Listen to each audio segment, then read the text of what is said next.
ప్రాచీన భారతదేశ చరిత్రలో గుప్తుల తర్వాత వచ్చిన వంశం పుష్యభూతి వంశం. వంశం మూల పురుషుడు వచ్చేసి పుష్యభూతి. రాజధాని తానేశ్వర్. మొదటి రాజు ప్రభాకర వర్ధనుడు. మొదట వీరు గుప్తుల పతనానంతరం స్వతంత్రం ప్రకటించుకున్నారు. ఆ తర్వాత ఈయనకు రాజశ్రీ, రాజ్యవర్ధనుడు, హర్షవర్ధనుడు వీళ్ళ యొక్క సంతానం. అంటే వీళ్ళు ముగ్గురు వీళ్ళ సంతానం. ఎవరి సంతానం అంటే ప్రభాకర వర్ధనుడి యొక్క సంతానము. పరమ భట్టారక, మహారాజాది రాజా అనే స్వతంత్ర బిరుదులు ఈయన ధరించారు. రాజవర్ధనుడు గౌడరాజైన శశాంకుడి కుట్ర వలన బలయ్యాడు, అంటే చనిపోయారు. తర్వాత హర్షవర్ధనుడు రాజ్యం తీసుకున్నారు. పుష్యభూతి వంశంలో గొప్ప రాజు అన్నమాట. ఈ ఉత్తర భారతదేశాన్ని పరిపాలించిన చివరి గొప్ప హిందూ చక్రవర్తి ఎవరు అంటే హర్షవర్ధనుడు మనకి ఎగ్జామ్ పాయింట్ ఆఫ్ వ్యూలో చాలా ఇంపార్టెంట్. కనౌజ్, స్థానేశ్వర్ రాజ్యాలను ఏకం చేసి శిలాదిత్య అనే పేరుతో ఈయన పట్టాభిషిక్తుడయ్యాడు. రాజధాని స్థానేశ్వర్ని కనౌజ్కు మార్చారనమాట. అయితే క్రీస్తుశకం 606లో హర్షశకాన్ని ప్రారంభించారు. హర్షుడు వేయించిన బక్సఖేరా, మనుబన్ శాసనాల్లో విషయాల ప్రస్తావన అనేది ఉండింది. హర్షుడు సువిశాల సామ్రాజ్యం స్థాపించే ఉద్దేశంతోనే అనేక యాత్రలను కొనసాగించారు. ఐహోలు శాసనంలో బాదామి చాళుక్యరాజు రెండవ పులకేశి చేతిలో ఓటం పాలైనట్లు ఉంది. హర్షుని సకలోత్తర పథేశ్వరుడు అని గుర్తించడం జరిగింది. ఈయన ఫస్ట్ శైవ భక్తుడు. ఆ తరువాత హుయాన్స్తాంగ్ ప్రోద్బలంతో బౌద్ధం స్వీకరించాడు. హర్షుడు కనౌజునందు కనౌజ్ పరిషత్ నిర్వహించగా హుయాన్స్తాంగ్ అధ్యక్షత వహించారు. ఈ సందర్భంగా హర్షుడు బంగారు బుద్ధుడి ప్రతిమ కనౌజ్లో ప్రతిష్ఠించారు. మహామోక్ష పరిషత్ని 5 ఏళ్లకొకసారి నిర్వహించి సంపాదించిన సంపద మొత్తాన్ని పేదలకి పంచి రిక్తహస్తాలతో వెనుదిరిగాడు, అంటే ఖాళీ చేతులతో వెనక్కి వచ్చేస్తాడు అనమాట. నలంద విశ్వవిద్యాలయ పోషణకు 100 గ్రామాలను దానమిచ్చాడు. హర్షుడు స్వయంగా కవి. ఈయన రత్నావళి, నాగానందం, ప్రియదర్శిక అను సంస్కృత నాటకాలను కూడా రాశారు. హర్షుని ఆస్థాన కవి బాణుడు. ఇతడు హర్షచరిత్ర, పార్వతీ పరిణయము మరియు కాదంబరి రచించారు. హుయాన్స్తాంగ్ సియుకి గ్రంథాన్ని రచించాడు. సియుకి అయితే హర్షుని ఆస్థాన కవులైన భర్తృహరి సుభాషిత శతకాన్ని, మయూరుడు సూర్య శతకాలని రచించారు. హర్షుని ఉద్యోగులు ఎవరంటే మహాసంధి, విగ్రహాధీత వీళ్ళ అధికారం వచ్చేసి యుద్ధ వ్యవహారాలు చూసుకోవడం. రాజస్థానీయ వీళ్ళ అధికారం విదేశీ వ్యవహారాలు చూసుకోవడం. మహాబలాధీకృత అంటే సేనాపతిని చూసుకునేవాళ్ళు. ఆయుక్తిక మరియు భోగక అంటే పన్ను వసూలు చేసేవాళ్ళు అని. భాండగారిధీకృత అంటే కోశాధికారి అని. హర్షవర్ధనుడు సాధించిన విజయాలు చూడాలి అంటే థానేశ్వర్ను రాజధానిగా చేసుకొని పాలించిన పుష్యభూతి వంశ రాజుల్లో మొదటి ప్రధానమైన రాజు ప్రభాకర వర్ధనుడు. మొదట్లో వీరు గుప్తరాజుల సామంతులు అన్నమాట. హూణుల దాడుల అనంతరం గుప్తరాజ్యం పతనం అయింది కదా, అప్పుడు ఈ పుష్యభూతులు స్వతంత్ర రాజ్యాన్ని ఏర్పాటు చేసుకున్నారు. వాళ్ళకి ఇండిపెండెంట్గా డిక్లేర్ చేసుకున్నారు. ప్రభాకర వర్ధనుడి మరణానంతరం అతని జ్యేష్ఠ కుమారుడు రాజ్యవర్ధనుడు థానేశ్వర్కు రాజయ్యాడు. సింహాసనాన్ని అధిష్ఠించినప్పటికీ కూడా అతనికి కష్టాలు ప్రారంభమయ్యాయి. మగధ మాళ్వాలను పాలిస్తున్న గుప్తరాజు దేవగుప్తుడు గౌడరాజైన శశాంకుడి సహాయంతో కనౌజ్పై దాడి చేసి రాజవర్ధనుడి సోదరి రాజ్యశ్రీ భర్త గృహవర్మను చంపేశాడు. రాజశ్రీని బంధించాడు. కనౌజ్ను ఆక్రమించాడు. కనౌజ్ని విడిపించి సోదరిని బంధ విముక్తం చేయడానికి రాజ్యవర్ధనుడు దాడి చేసి దేవగుప్తుడిని ఓడించాడు. అయితే శశాంకుడు మాయోపాయంతో రాజ్యవర్ధనుడిని చంపివేశాడు. ఇదిలా ఉండగా రాజ్యశ్రీ బందిఖానా నుంచి తప్పించుకొని మధ్య భారతదేశంలోని అడవుల్లోకి పరారైంది. ఇలాంటి క్లిష్ట దశలో ప్రభాకర వర్ధనుడి చిన్న కుమారుడు హర్షుడు థానేశ్వర్లో సింహాసనం అధిష్ఠించాడు. హర్షుడు అంటే హర్షవర్ధనుడు అనమాట. మొదట తన చెల్లి రాజశ్రీని రక్షించాడు. తన బావగారి హత్యకు, సోదరుని మరణానికి కారకులైన వారిపై పగ తీర్చుకోవాలని హర్షుడు తలపోశాడు, అంటే అనుకున్నాడు. కనౌజ్ నుంచి శశాంకుడిని విజయవంతంగా హర్షుడు పారదోలగలిగాడు. క్రీస్తుశకం 606-612 సంవత్సరాల మధ్య ఉత్తర ప్రాంతాల్లోనూ హర్షుడు తన ప్రత్యక్ష పాలనలోకి తెచ్చుకోగలిగాడు. హర్షుడి కాలం మరియు రాజ్యము. ప్రాచీన భారతదేశ చరిత్రలో హర్షవర్ధనుడు పాలించిన 7వ శతాబ్దానికి చాలా ప్రత్యేకతలు ఉండేవి. రాజకీయ పరిపాలన, ఆర్థిక, సామాజిక, మత రంగాల్లో ఈ శతాబ్దం చాలా మార్పులను చవిచూసింది. ఉత్తర భారతదేశాన్ని పరిపాలించిన చివరి గొప్ప హిందూ చక్రవర్తి హర్షుడు. ఆయన రాజ్య విస్తీర్ణాన్ని బట్టి దాని సామ్రాజ్యం అని పిలవచ్చు. ఉత్తర భారతదేశంలో హర్షుడి తర్వాత హిందూ రాజులు ఎవ్వరూ కూడా ఇంతటి సామ్రాజ్యాన్ని పరిపాలించలేదు. పరిపాలన పరంగా హర్షుడి కాలంలో భూస్వామీకరణ, వికేంద్రీకరణ ఎక్కువగా జరిగేవి. ఆర్థికంగా చూస్తే హర్షుడి కాలంలో వాణిజ్యం మరింత మందగించి స్వయం సమృద్ధి గ్రామాలు ఎక్కువైపోయాయి. సామాజిక రంగంలో చూస్తే హర్షుడి కాలంలోనే హిందూ సమాజంలోని అవలక్షణాలన్నీ బాగా స్థిరపడ్డాయి. మతపరంగా హర్షుడి కాలంలో అనేక మార్పులు జరిగి ఈ మార్పులు ప్రజా జీవితంపై ప్రభావం చూపాయి. హర్షుని బిరుదు రాజపుత్ర, ఇంకా శీలాదిత్య. హర్షుడు రాజ్యపాలన గురించి మనకు అందుబాటులో ఉన్న సాక్ష్యాధారాలు చాలా తక్కువ. అందువల్ల హర్షుడు రాజకీయ సైనిక విజయాలను ఒక క్రమం ప్రకారం నిర్దేశించడం కష్టమవుతూ ఉండింది శాస్త్రవేత్తలకి. బట్ కొన్ని సైనిక విజయాలను అయితే వాళ్ళు పొందపరచడం జరిగింది. సైనిక విజయాలు చూసుకుంటే హర్షుడి ఆస్థాన కవి బాణుడు రచించిన హర్షచరిత్ర, కాదంబరి, పార్వతీ పరిణయం, 7వ శతాబ్దంలో భారతదేశాన్ని సందర్శించిన చైనా యాత్రికుడు ఉన్నారు కదా హుయాన్సాంగ్, ఈయన కూడా ఒక బుక్ రాశారనమాట. పియూకి అనే గ్రంథం రాశారు. అయితే హర్షుడి నాగానందం, రత్నావళి, ప్రియదర్శిని గ్రంథాలు ఏవైతే ఉన్నాయో వీళ్ళ ద్వారా కొంత సమాచారాన్ని సేకరించడం జరిగింది. హ్యూలీ రాసిన the life of the master of the law, ఇంకా హర్షుడు వేయించిన బన్సీఖేరా, మధుబన్, సోపటి శాసనాలు, నలంద ముద్రలు, హర్షుని ముద్రలు హర్షుని సైనిక విజయాలను గురించి వివరాలను అందిస్తూ ఉంటాయి. అలాగే నవశాసి తామ్రఫలకం వల్లభ రాజ్యంపై హర్షుడి విజయం గురించి వివరిస్తూ ఉంటుంది.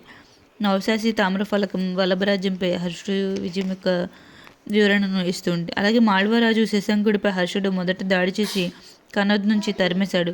అనంతరం కనౌజ్ థానేశ్వర్లను రాజ్యంలో కలిపేసి కనౌజ్ను తన నూతన రాజధానిగా ప్రకటించేశాడనమాట. కనౌజ్ని రాజధాని చేసుకోవడం వల్ల హర్షుడు ఉత్తర భారతదేశంలో పటిష్టమైన రాజుగా రూపొందాడు. ఆ తర్వాత హర్షుడు వల్లభ సామ్రాజ్యాన్ని జయించాడు. వల్లభిరాజు 2వ ధ్రువసేనుని ఓడించి తన సామంతరాజుగా మార్చుకున్నాడు. వల్లభి రాజ్య విజయంతో హర్షుడు ఉత్తర భారతదేశంలో ఎదురులేని సామ్రాట్గా గుర్తింపు పొందాడు. ఆ తర్వాత గౌడ రాజులతో వైవాహిక సంబంధాలను కూడా ఏర్పరచుకున్నాడు. ఈ చర్యల వల్ల హర్షుడు బాగా బలపడ్డాడు. ఉత్తర భారతదేశంలో తన రాజ్యాన్ని విస్తరింపు చేసుకోవాలని చాళుక్యరాజు 2వ పులకేశి ఆశలకు హర్షుడు అడ్డుకట్ట వేయగలిగాడు. లాటా, మాళ్వా, గూర్జర ప్రాంతాలపై ఎవరి ఆధిపత్యం ఉండాలన్న విషయంపై ఇరువురు చక్రవర్తులు దీర్ఘకాలంగా వివాదపడ్డారు. హర్షవర్ధనుడు 2వ పులకేశీల మధ్య జరిగిన యుద్ధం గురించి వివరించిన హుయాన్సాంగ్ యుద్ధ విజేతను ఫలితాన్ని గురించి వివరించలేదు. కానీ 2వ పులకేశి ఆస్థానకు అయిన రవికీర్తి రచించిన ఐహోల్ శాసనాన్ని బట్టి ఈ యుద్ధంలో 2వ పులకేశి గెలిచాడని చెప్పేసి తెలుస్తూ ఉండింది. అదేవిధంగా దక్షిణాదిన కళింగను కూడా ఆక్రమించినట్లు తెలుస్తుంది. ఈ విధంగా హర్షుడు కాశ్మీర్ ప్రాంతం తప్ప మొత్తం ఉత్తర భారతదేశంపై తన ఆధిపత్యాన్ని నెలకొల్పాడు. రాజస్థాన్, ఉత్తరప్రదేశ్, బీహార్, ఒరిస్సా హర్షుడి ప్రత్యక్ష పాలనలోకి వచ్చేసాయన్నమాట. అయితే హర్షుడు గుప్తుల పద్ధతిలోనే పాలన నిర్వహించారు. ఇది హర్షుడి కాలంలో పరిపాలన భూస్వామి ధోరణి ఎక్కువగా ఉండేది. వికేంద్రీకరణ కూడా ఎక్కువే ఉండేది. 1,00,000 మంది అశ్వికులు, 60,000 గజదళం కూడా ఉండేదని చెప్పేసి చెప్తూ ఉంటారు. పాలనా వ్యవస్థ అంతటికీ కూడా రాజే కేంద్ర స్థానంగా ఉండేవాళ్ళు. ఆ కాలం రాజులు గొప్ప గొప్ప బిరుదులు కూడా ధరించేవారు. హర్షునికి రాజపుత్ర, శిలాదిత్య, పరమ భట్టారక, మహారాజాధిరాజ, పరమేశ్వర, పరం దేవత ఇటువంటి బిరుదులు కూడా ఉన్నాయంట. బిరుదులు ఇంపార్టెంట్ అవుతాయి మనకి. అయితే పాలనా చక్రవర్తికి సహాయంగా అనేక మంది మంత్రులు కూడా ఉండేవాళ్ళు. వారిని సచివులు, అమాత్యులు అంటారు కదా. బండి హర్షుని ప్రధానమంత్రి, బండి అనమాట ఆయన పేరు. ఇంకా మంత్రులే కాకుండా దైనందిన పాలనా నిర్వహణ కోసం ఉద్యోగ వర్గం కూడా ఇంకా స్పెషల్గా ఉండేదన్నమాట. ఈ సభలో సార్ధవహ, నగరశ్రేష్ఠ, ప్రథమకులిగా ఇలా చాలామంది ముఖ్యులు సభ్యులుగా ఉండేవాళ్ళు. ఆర్థిక పరిస్థితులు రాజుకు ప్రధానంగా ఆదాయం పన్నుల వల్ల సామంతులు చెల్లించే కప్పాల ద్వారా వచ్చేది. రాచభూముల రాబడి, కానుకలు ఇలా కూడా వచ్చేసాయి అనమాట. బాగా హిరణ్య, తుల్యమేయ అంటే సేల్స్ స్టాక్ అనమాట, బలి ఇలా వివిధ రకాలైనటువంటి పన్నులు హర్షుని కాలంలో అమల్లో ఉండేవి. భూమి శిస్తును ధాన్య రూపంలో కానీ ధన రూపంలో కానీ చెల్లించే వీలు ఉండేది. ఈ పన్నును ధాన్య రూపంలో చెల్లించినప్పుడు భాగా అని, ధన రూపంలో చెల్లించినప్పుడు హిరణ్య అని చెప్తారనమాట. ఈ పన్నులు వసూలు చేసే అధికారిని భోగిక లేదా భోగపతి అంటారు. ఈ విధంగా లభించే ఆదాయం మొత్తం కూడా రాజా అంతఃపురం కోసం, సైన్యం కోసం, ఆస్థాన ఉద్యోగుల కోసం, ప్రజా సంక్షేమ చర్యల కోసం ఆయన ఖర్చు పెట్టేవాళ్ళు. హర్షుడి కాలంలో ఆర్థిక వ్యవస్థలో భూస్వామ్య లక్షణాలు బాగా కనిపిస్తూ ఉంటాయి. గుప్తుల కాలంలో ప్రారంభమైన వాణిజ్య పతనం హర్షుడి కాలంలో ఇంకా శీఘ్రతరం అయిందని చెప్పేసి చెప్పొచ్చు. ఇంకా సామాజిక పరిస్థితులు హర్షుడి కాలంలో వర్ణాశ్రమ ధర్మాలు ఎక్కువ అయ్యాయి అన్నమాట. అంటే ఇంకొంచెం బ్రాహ్మణాధిపత్యం ఉన్న సమాజానికి వర్ణాశ్రమ ధర్మాలు పునాది అయ్యాయి. చైనా యాత్రికుడు హుయాన్సాంగ్ భారతదేశంలో 4 వర్ణాలు ఉన్నట్లు తన రచనల్లో చెప్పాడు కదా. హర్షుడి కాలంలో మాత్రం వర్ణాశ్రమ ధర్మాలను క్రమబద్ధంగా పాటించినట్లు బాణుడు రాశాడు. బ్రాహ్మణులకు సమాజంలో అత్యధిక గౌరవం లభించేది. వారికి అనేక ప్రత్యేక హక్కులు అధికారాలు కూడా ఉండేవన్నమాట. మిగతా 3 వర్గాల వారు బ్రాహ్మణులకు దానాలు బహుమానాలు ఇవ్వాల్సి ఉండేది. ఇక్కడక్కడ శూద్రులు రాజులుగా ఉన్నా కూడా క్షత్రియులు రాజులుగా అధికంగా ఉండేవాళ్ళు. వైశ్యులు వాణిజ్య వ్యాపారాలను చూసుకునేవాళ్ళు. శూద్రుడు వ్యవసాయానుకూలంగా హుయాన్సాంగ్ పేర్కొన్నాడు. ఇంకా హర్షుడు కాలం నాటి శూద్రుల స్థాయి కొద్దిగా పెరిగిందనమాట. బాణుడు హుయాన్సాంగ్ అనేక మిశ్రమ కులాల గొప్ప కులాల గురించి కూడా చెప్పేవాళ్ళు. హర్షుడి కాలంలో మహిళల ప్రతిపత్తి కొంచెం దిగజారింది. స్వయంవరం పద్ధతి అంతరించిపోయింది. వితంతు వివాహాలు అసలు ఉండేవే కాదు. వరకట్న పద్ధతి ప్రబలంగా ఉన్నట్టు బాణుడి రచనల ద్వారా మనం తెలుసుకోవచ్చు. సతీ సహగమనం కూడా ఆచరణలో ఉండేది. మత పరిస్థితుల గురించి చెప్పాలంటే హర్షుడి పాలనా కాలంలో ప్రజల మత జీవితంలో చాలా మార్పులు వచ్చాయి. దాదాపు అన్ని మతాల్లోనూ వివిధ శాఖలు మార్పులు సంభవించి ఉండేవి. గుప్తుల కాలంలో పునరుజ్జీవనం పొందిన బ్రాహ్మణ మతం హర్షుడి కాలంలో బాగా సుస్థిరమయ్యేది. బ్రాహ్మణ మత విస్తరణ వల్ల హర్షుడి ప్రోత్సాహం ఉన్నప్పటికీ కూడా బౌద్ధ మతం అణగారిపోయింది. హుయాన్సాంగ్ రచనలను బట్టి ఈ విషయాన్ని అవగతం చేసుకోవచ్చు. జైన మతం హర్షుడి కాలంలో అభివృద్ధి చెందలేదు, పతనం కూడా చెందలేదు అనుకోండి. బట్ ఈ కాలంలో శైవ మతం అనేది ప్రధాన తాత్విక మతంగా అభివృద్ధి చెందింది. గుప్తుల కాలంలో బాగా ప్రాచుర్యం పొందిన వైష్ణవ మతం ఈ కాలంలో పెద్దగా ఆదరణ పొందలేదు. బ్రాహ్మణ మతంతో భాగంగా వేదకాలం నాటి కర్మకాండ చేయాలన్న ఆలోచన కూడా విస్తరించి ప్రజలు శ్రద్ధాశక్తులతో ఈ కర్మకాండను నిర్వహించేవాళ్ళు.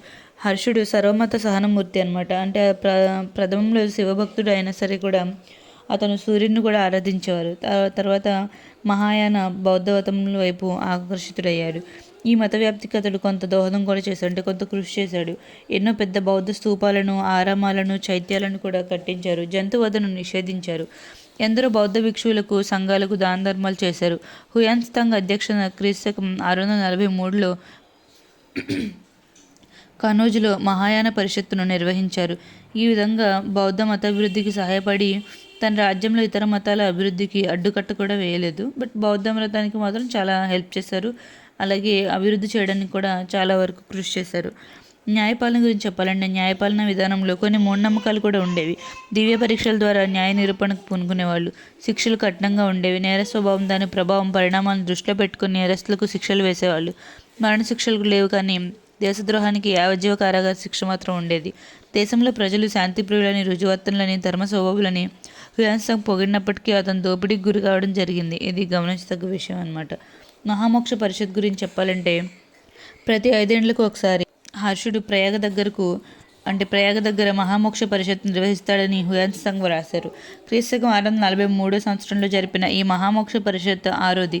5 సంవత్సరాల పాటు కూడబెట్టిన సంపద అంతటినీ కూడా ఈ సమావేశంలో హర్ష చక్రవర్తి దాన ధర్మాలు చేసి రిక్త హస్తాలతో తన రాజధానిని కనోజ్కు చేరుకునేవాడు. సైనిక విన్యాసాలతో ఉత్సవాలు ప్రారంభమై అన్ని మత సంప్రదాయాలను పాటిస్తూ ఈ సమావేశాలు 90 రోజుల పాటు జరిగేవి. భాస్కర వర్మ, వల్లభరాజ ఇందులో పాల్గొన్న ప్రముఖులు. హర్షుని కాలంలో సాంస్కృతిక ప్రగతి గురించి చెప్పాలంటే హర్షుడు గొప్ప సాహిత్య కళా పోషకుడు అనమాట. స్వయంగా పండితుడు కూడా. డాక్టర్ రాయ్ చౌదరి హర్షుని గురించి ఇలా చెప్పారు: హర్షుడు ఒక గొప్ప సేనాపతి, పరిపాలనా దక్షకుడు, మత పోషకుడిగా, సాహిత్య పోషకుడిగా ప్రఖ్యాతిగాంచాడు. విద్యా బోధనకు, పండితుల పోషణకు ఉదారంగా విరాళాలు కూడా ఇచ్చేవారు. సంస్కృతంలో హర్షవర్ధనుడు నాగానందం, రత్నావళి, ప్రియదర్శిక అనే గ్రంథాలను కూడా రాశారు. అతడి ఆస్థానంలో ఉన్న బాణభట్టు గొప్ప పండితుడు. హర్షుడు ఉదారదానాల ద్వారా విద్యావ్యాప్తికి కృషి చేశాడు. నలంద విశ్వవిద్యాలయ పోషణకు 100 గ్రామాలను దానం చేశాడు. చాలామంది విద్యార్థులు సుదూర ప్రాంతాలైన చైనా, టిబెట్, మంగోలియా దేశాల నుంచి విద్యాభ్యాసం కోసం వచ్చారు. ఈ విశ్వవిద్యాలయంలో 1500 మంది అధ్యాపకులు కూడా ఉండేవాళ్ళు. శీలభద్రుడు విశ్వవిద్యాలయ అధ్యక్షుడు, అంటే ఛాన్సలర్ అనమాట. అధ్యక్షులు అంటే వేదాలు, వ్యాకరణం, ఖగోళ శాస్త్రం, గణితం, జ్యోతిష్యం, సాహిత్యం, నైతిక విలువలు అన్నీ కూడా ఈ సంస్కృత భాషలో బోధించేవాళ్ళు. హుయాన్సాంగ్ ఈ విశ్వవిద్యాలయ విద్యార్థి. అయితే ధర్మపాలుడు, చంద్రపాలుడు, గుణమతి, స్థిర్మతి, ధ్యాన్ చంద్ర, కమల్శీల మొదలైన వారు ఆచార్యులుగా ఉండేవాళ్ళు. డాక్టర్ ఆర్సి మంజుధర్ అభిప్రాయంలో హర్షుడు యుద్ధం, శాంతి, కళల్లో సమాన ప్రతిభ కలిగి ఉన్నాడు. కలం, కత్తి సమానంగా వాడగల నిపుణుడు, మేధావి హర్షవర్ధనుడు అన్నమాట.